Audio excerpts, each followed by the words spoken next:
Welcome to the Athlete Brand Advisor Podcast, featuring advice and interviews about athlete branding. Learn how marketing, public relations, and broadcasting can grow your brand. We also have special episodes to talk about recent news, events, and anything in the world of sports. The podcast is sponsored by Pliable, a versatile marketing, PR, and broadcasting company that identifies opportunities and creates tailored content for its clients.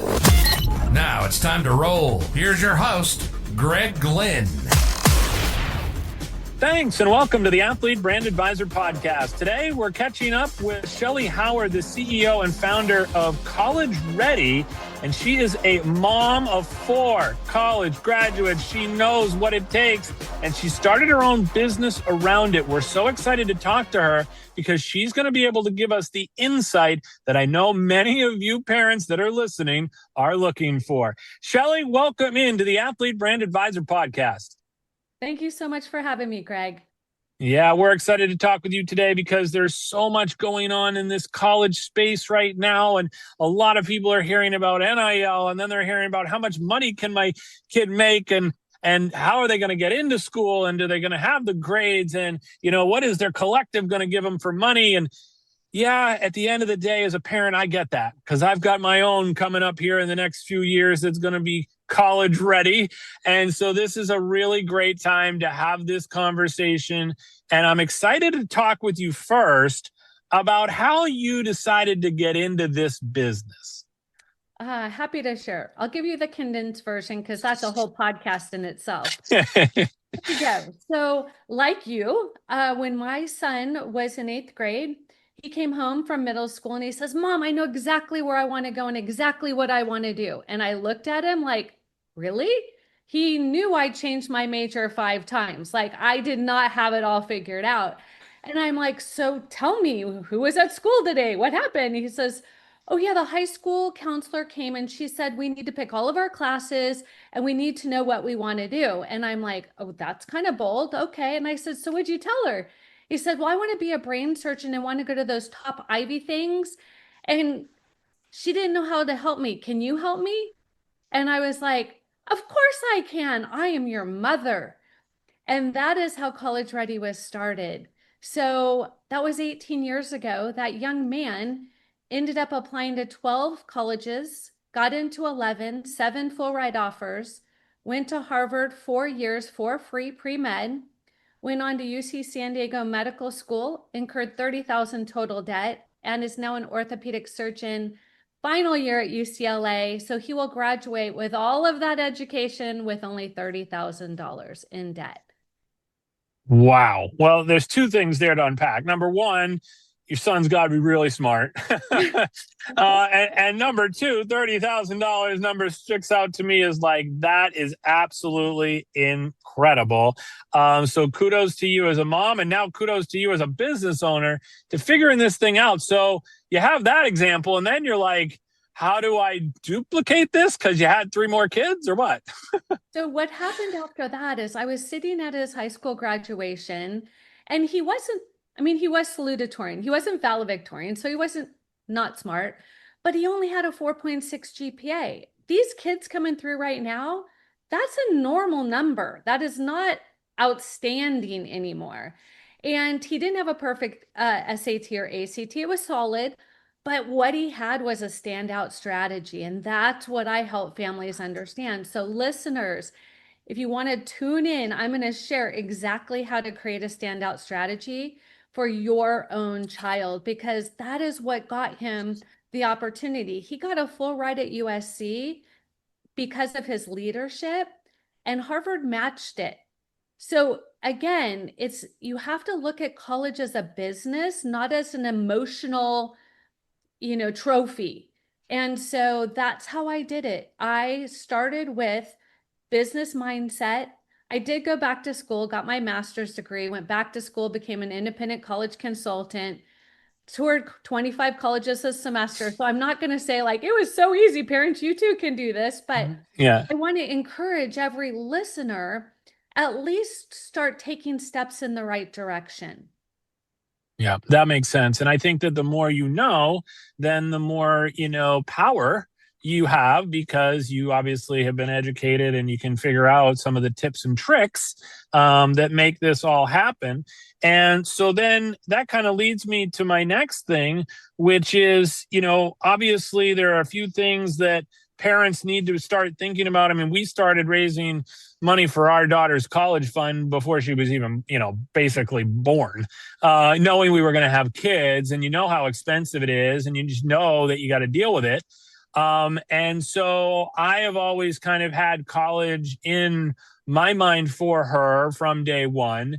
And I'm wondering what or when, parents need to really start this process, because I have a feeling, knowing what I know, is they tend to start too late.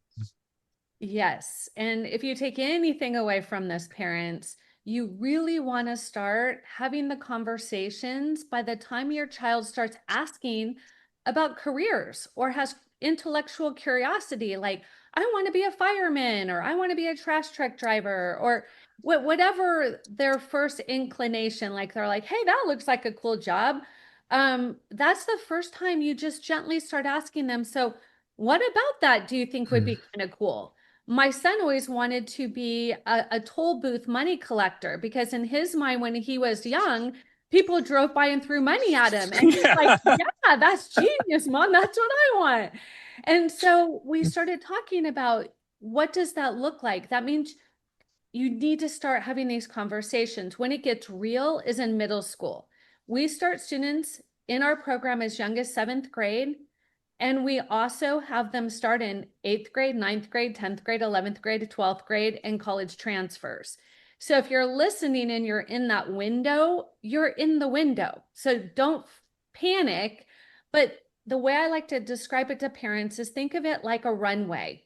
The longer the runway, the more time you're going to have to take off and be solid in the air, right? It's like retirement. You don't plan for retirement when you're, right, 64 and you're going to retire at 65, right? So it really is a mindset shift, because back in the day, as parents, I applied to 2 schools. I typed it, I put a stamp on it, I sent it out, and that was about it. Well, gone are those days. And so my kids like to remind me those were the cave woman days. And now it is a little different for them. But it's truly, these kids are applying to a minimum of 12 schools up to 30 schools, which is ridiculous. You definitely don't need to do that. But having a strategy and a plan, there's a ton of money. Last year, our students earned $10.3 million in scholarships, all middle class to upper class families. None of it was need-based. So I love to help any family understand you can do this on your own. I have 2 best-selling books. I want to give you the resources. So Greg, let's just help them understand what they need to do. Yeah, absolutely. So let's talk a little bit about, because you talked about when this conversation can kind of start. What about tips for, as you said, your son or daughter may say, I want to go to Harvard, and I want to, help cure cancer, and I want to do all these things. And then they have these big dreams, and it's like, what are then the tips to maybe start to figure out how they're going to go about that? Or, as you said, I think where you're going to go with this is, it starts with a strategy, and then maybe you can tell us some things or some overarching things that need to be in that strategy. For sure. So it is definitely a strategy, and it's one based on your child. So parents, write this down. The first thing you need to help them figure out is their core values. Number 2, their passions. Number 3, their gifts. Those things, the kid who is 3 years old who could score 5 times on the soccer field in the first quarter, that's a gift, right? That is not something they learned. It came with them in the package. Then what do they advocate for? What gets them fired up? That is not okay. In this generation, they're advocates, right? Yeah, that's now true. Here's the challenge. Will they talk to you about this? Some teenagers, right? I have 4, 2 boys, 2 girls. My firstborn loved to talk about this conversation. My secondborn was curious, My third did not want to talk about growing up, did not want to talk about leaving the house, did not, they thought life was great right here. Why are we talking about this right now? And then my fourth was like, well, he went to Harvard, she went to Alabama, he went to San Francisco State. I'm going to go to the Czech Republic of Prague because I want to be an entrepreneur. So all four of my kids did it uniquely theirs. So I would encourage you parents to sit down one-to-one, have a frozen yogurt, take them to a meal, have that really solid connection, and then just listen. Because so many times our kids say things because they think that's what we want to hear. And I'll ask a student, well, why do you want to be an engineer? And they'll say, because my mom or dad Yeah, my dad, yeah. said I Yeah. liked Legos when I was little and I was really good at it. Right. And you know what? We probably did say that because we're encouragers, right? But Yeah. we need to help students understand, like, what about engineering would be a good fit for your intellect or your social skills or those things that really make up who you are. Because by the time they're in ninth grade, their core values should be set. Very rarely do those change. So if we start with who they are and what matters to them, and oh, by the way, that's what colleges want to know, it's super important. And then, of course, I'm talking to scholar athletes. And so I want to roll in as a scholar athlete. The benefit you have is your child is probably good at their sport. That's one thing that they can say, I'm a great softball player, right? But that's that colleges are not going to bring them in just because of their sport. So we also have to help them understand who are they, what matters to them, and how have they proven it to get accepted. What type of things do you do or exercises do you find most helpful for like finding out core values? Because I meet with athletes all the time, and you get to know them, and you really dive deep in, and that's so important to understanding who they are. Because I really like what you said about parents, and kind of sometimes we just think that our son or daughter is going to be that because they were good at Legos and all that kind of stuff. And in a way, from a marketing standpoint, you have to be a little careful not to brand your child as, oh, they're going to be an engineer. Oh, she's going to do this. Oh, he's going to do this. Because then you might almost kind of put them into a box that they can't get out, or they feel like they can't get out of, because you've branded them as going to be the next thing. And it might be actually hard for them to tell you, I don't think I want to do that anymore, or I don't think this is the direction I want to go. Right. I mean, so what are some of the ways you find out core values, so that it's not the parents' vision, it's the student's vision? So how you asked how we do it or how Yeah. I do it, and this is how we do it.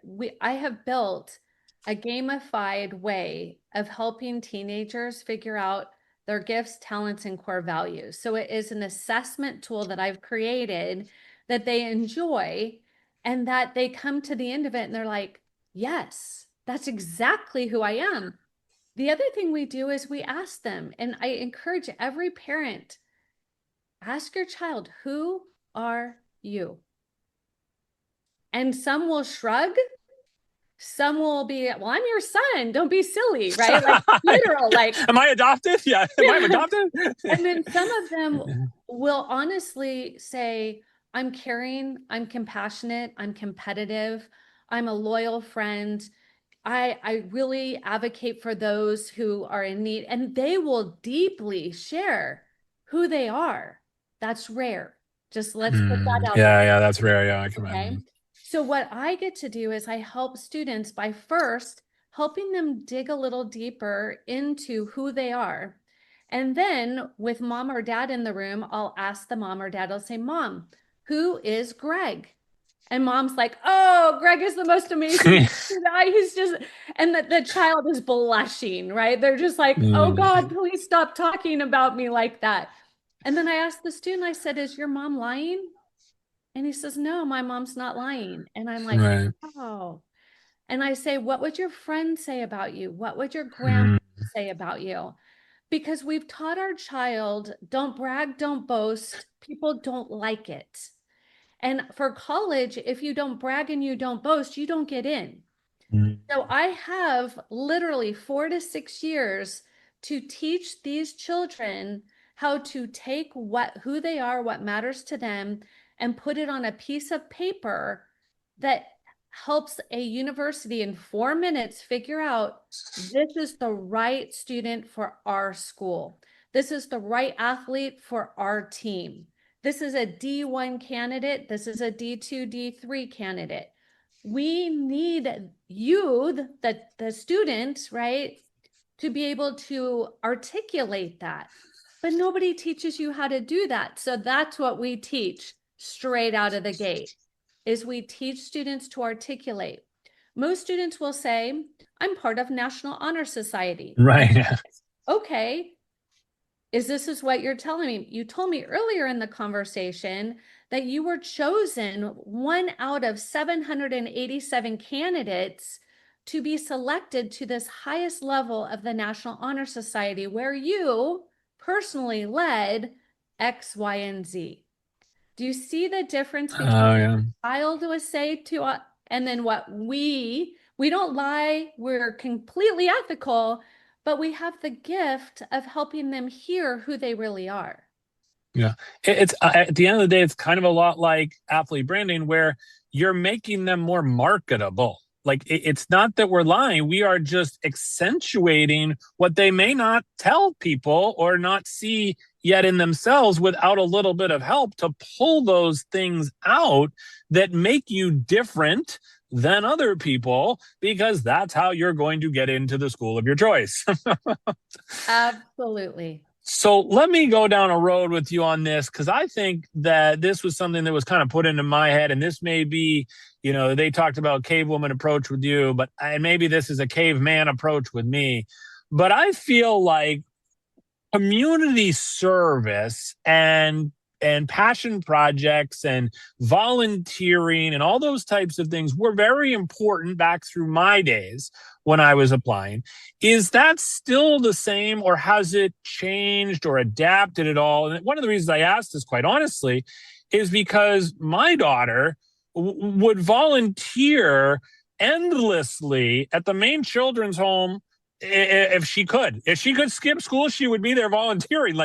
And I feel like that is her superpower, is that she cares and she loves what she does to help others as part of their Christmas program.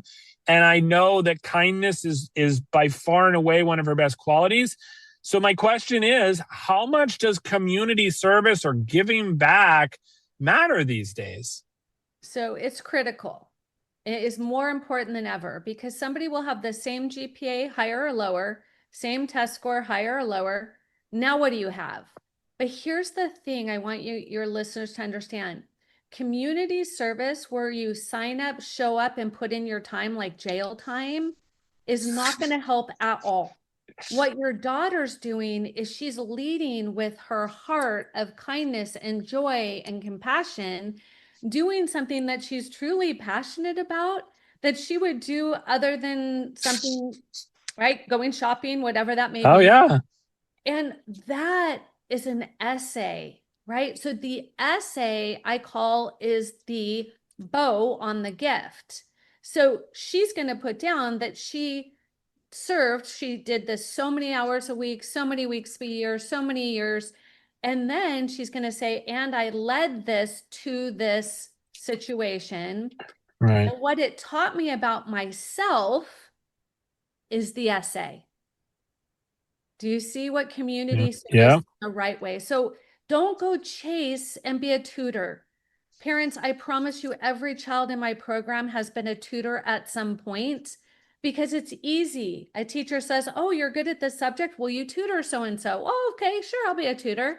Or National Honor Society says you have to have so many tutoring hours, or it's not a wow factor. Now, if you are Persian and you are tutoring Persians from another country how to speak English, and that is something really important to you, go for it. But just to do the easy thing, colleges know it's the easy thing, right? Yeah. And Yeah. it's super important if it's easy and everybody's doing it, don't do it. Yep. Well, there again is branding, right? That's the whole point with branding is if everybody else is doing it, you don't have a very strong brand. If you're the only one doing it, you got a pretty strong brand, you know? And that's kind of the way I honestly see and again, not to get too personal on this, but that's the way I see my daughter right now is she is going to be uniquely qualified to be able to put on her applications the amount of hours that she has decided, not been told, not been, oh, I got to do this.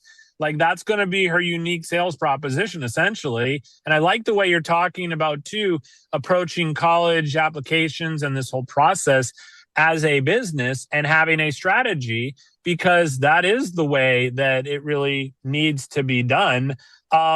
What other tools maybe you could reference? I know when I work with athletes, I have an athlete recruiting dashboard, for example, where I give them these things to look at when they go to a school and say, you need to be looking at the gym that you get to use as an athlete. Is that going to be the same gym that everybody else is using? Is that only for the hockey team? Is that only for the basketball team? Make sure you're asking these questions when you go on campus. Do you have some of these tools or primary methods of trying to survey these schools and figure out what is the best fit? Yes, we do. We call it the vault. And the vault comes from who got in last year. So it's not US News and World Report, advertising, blah, blah, blah. It is real numbers from the university who got into the school last year. So I could show them the low end of the GPA. I can show them the low end of the test score. I can show them how many service hours. I can show them, do they even offer D1, D2, D3 Right. before they even leave their desk? It shows them what the college thinks is important. At one college, they may look at GPA, rigor, leadership, community service. At another college, that may not be important at all. They may look at how many times have you come to campus? They may look at as an athlete, were you all league, all state? What were you like? So every single college we have uniquely shows exactly what that college is looking for in a candidate. I can show somebody in 7th, 8th, 9th, whenever they start, here are the essays you're going to write when you're a senior. Is that not a huge advantage? Benefit, yeah, absolutely, yeah. Right? You're seeing the answer, and you can go and create the opportunity. Your own, yeah. So you'll love this one. So one of the questions is, tell me about a time you did something nice for somebody else that did not benefit yourself. Does that sound familiar? Oh, yeah, absolutely. Yeah. And so we want students to understand colleges look at it as international, national, regional, local school. So if a student is doing all this stuff at school, really, really busy, and my student's working on an international nonprofit, guess who's going to get the yes? Yeah. So be mindful of how impactful. Are you impacting one person? Are you impacting people all over the world? Our students have a nonprofit that they lead called empowereducation.world. And we meet every Sunday. And I invite your listeners to check it out. There's no cost. It's my gift to your listeners. And it's called empowereducation.world. We have built 2 schools in Uganda, Africa, that now educates 850 children that never had a chance of education. We support an orphanage in Oaxaca, Mexico. And this is what colleges are. Do you see the difference in just sign up, show up? Colleges are looking for students who are change makers, who are leading others, who are understanding what are they passionate about. But it all has to start with your child. And if they're not willing to tell you, then have an aunt, an uncle, a grandparent, have them talk to me, whatever. Just have them talk to somebody so they know how important this is to college applications. Yeah. Let's dive in on the sports side. We've touched on a little bit.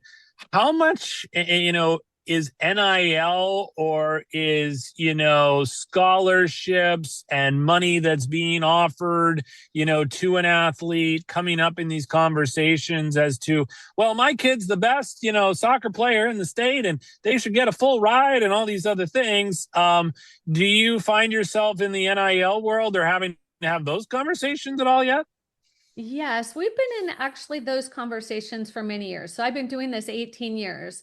My firstborn was all league, all state soccer. My second was a competitive cheerleader. I play softball for the USA. So for me, I've lived in this world a very long time. And what I would tell you, parents, is if you think how much money and all your weekends you're spending going down this path, be very mindful. Does your child have the size to be a lineman, right? Do they have that one thing they need for their sport, right? I'm 5'5" and I love sand volleyball. Never gonna happen in my lifetime. So as much as I loved it, and I was a libero and I had a skill, but not at that level. So it's important, parents. I would never discourage a child from living their dream, but I want you to understand the big scholarship money goes to football and basketball because they're money generating sports. And Yep. I don't wish it to be that, but if you put on your business hat again and you turn on the TV, you can see how much revenue is being brought in by those sports. I've helped students who were on the bowling team, the equestrian team, the ice skating team. The money is just not as big. There's just not as much of it. There's still money. Don't lose hope, but just be thoughtful. If you use your sport to get your eyes on your application and you do it as a scholar athlete, it's a double whammy. It's brilliant. So how we help students understand this is every college has to maintain a certain GPA for their team. So let's pick on basketball for a moment. At the basketball team at school A, they have a baseline of the GPA they must maintain. If you are gifted and you have a 4.6 GPA, guess who just became a lot more valuable? Right? Then the Yeah. student is struggling with a 2.0 because now that coach is going to have to figure out who else can I bring on to bring up that student's GPA. So if we're talking strategy here, right? And most people are like blown away, but this is the reality. If your child is a gifted athlete and or they want to play, make sure that their intellect is also being nurtured, challenged, tutored, really help them balance that life balance of being an athlete, because athletes have a gift. They learn leadership, they learn teamwork. There's so many beautiful things that we learn as an athlete, but the percentage of those that will go full ride is not in your favor. And Right. I would never tell a child that. You'll never hear me say that it is against you, don't do it, because I don't want to ruin their chances. They may grow into it, right? They may have that huge growth spurt, and who am I to say?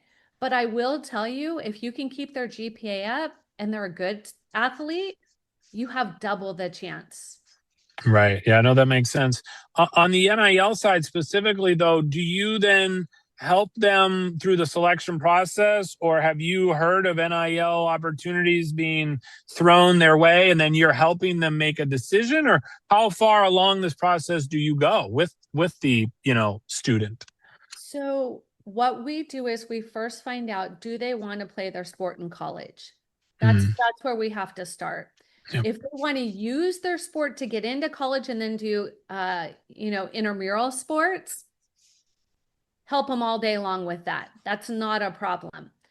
But I in there, we do not do college outreach for sports. We do not do video. Negotiating of NIL deals. Yeah. No, we don't do that. And the thing I want to caution parents again is a verbal contract I promise I want your child, they're amazing, is nothing without a wet signature. Not a text message, not a smiley face. Honest to goodness, it has to be a wet signature. Yeah. I've seen too many times where a child was promised something and then another candidate didn't get picked up by this one and got into this one. And so I want you to be proactive and help your child be realistic and work with somebody like yourself, Greg, who can help them through that stage. But I had a kicker for Penn, and they promised and promised and promised. And at the last minute, they kicked him to the curb. And that kid was crushed. Crushed. Crushed. Yeah. And luckily, he still got into Penn because of his academia, right? But I just think it's really important that we not lose sight that even if our child is gifted in a sport, unless they're going to go straight from high school to professional, that they really need to think about blending the two for the best results. Yeah, I think that's a very important point that you make. I talk about this all the time with the athletes I work with, is that 98% of athletes will not play pro sports. So you better have a good plan when you're done with your career as to what you're going to do next. And so you're obviously getting them college ready, but I think also in a way you are getting them life ready, because this is a life decision. This is a huge life decision. So that all makes sense. That being said, we've talked about treating it like a business. We need to talk about how much this costs, how your plans are structured, how your business works, so that people can learn more and then work with you. For sure. So I have a ton of free resources. I always like to give before I ask. And you can go to collegereadyplan.com, and there's, I think we're at 15 different resources you can pull from there. If you're like, wait, I need a little more, I have 2 best-selling books on Amazon. One of them is called How to Send Your Student to College Without Losing Your Mind or Your Money. And so I think that pretty much sums up our show. Yeah, that's a good one. Yeah. And the second one is the College Admissions Plan Simplified. That's what it's all about. How do we simplify it for the family? So beyond those 2, I also offer a 30-minute complimentary discovery call if you go to collegereadyplan.info, where we can talk about your child's core values, their gifts, their talents, their advocacy. All of those are at no charge to you, the listener. If you're like, Shellee, I don't do my own taxes, I pay a CPA, like I'm not going to do this. We can help you. Our prices start at $275 and go up to $12,000, but that's over the span of 4 to 6 years. So think of it as an all-inclusive, not as a yearly. And also think of it as it's not a quick fix. You don't do one thing. You have to have a strategy and a roadmap and a timeline. And so it means something different. We have group programs, we have individual, we have custom one-to-one. And as I mentioned, you can do community service online, an hour a week, and make people's life better in other countries. So that's empowereducation.world. Yeah, that's awesome. I love that. Well, this has been extremely helpful, not only as an athlete brand advisor, but as a parent. And I appreciate everything that you're doing with all these families, because obviously having talked to many of them, that are going through this process and will continue to go through this process and wonder how far in debt they're going to be. This is such an important part of the process. And again, just want to thank you for your time, and thank you for all you do. It is my pleasure. Thanks for having me on your show. Absolutely. How can people get in touch with you? The easiest way is through the website, which is collegereadyplan.info. And it is a direct connect to me. And that way I can get them in touch with all of the resources. Perfect. All right, my friends. Well, you've heard it from the best in the biz, Shellee Howard, telling you how you are going to get your son or daughter college ready. Thanks, Shellee. Thank you. All right, my friends. That's another great episode of the Athlete Brand Advisor Podcast. I'm Greg Glynn. Glad you could tune in, and stay pliable, my friends. Thanks for listening to the Athlete Brand Advisor Podcast. Be sure to check out the show notes from today's episode and catch up on recent episodes at pliablemarketing.com. We also encourage you to share topics and guest ideas by emailing our production staff at pliablemarketing@gmail.com. We love hearing from our loyal listeners and athletes who want to grow their brand. So jump in and be part of the podcast, because that's how we roll.